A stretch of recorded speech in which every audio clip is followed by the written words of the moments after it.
యూజర్లకు unique identification authority of India ఒక తీపి కబురు అందించింది. ఆధార్ కార్డులో ఈమెయిల్ ఐడిని అప్డేట్ చేసుకోవడానికి ప్రస్తుతం వసూలు చేస్తున్న ₹75 రుసుమును రాబోయే 6 నెలల పాటు పూర్తిగా రద్దు చేస్తున్నట్లు ప్రకటించింది.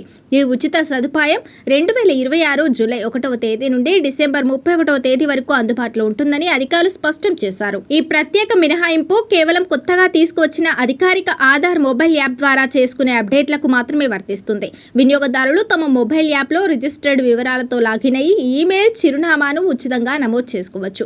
ఆధార్కు ఈమెయిల్ లింకు చేయడం వల్ల భద్రతాపరమైన అప్డేట్స్, ఓటీపీలు మరియు ఇతర ముఖ్యమైన సమాచారం తక్షణమే పొందే వీలుంటుంది. ఈ యాప్లో ఈమెయిల్ మార్పుతో పాటు బయోమెట్రిక్ లాక్, చిరునామా మార్పు, ఈ ఆధార్ డౌన్లోడ్ వంటి మరెన్నో సేవలు కూడా అందుబాటులో ఉన్నాయి.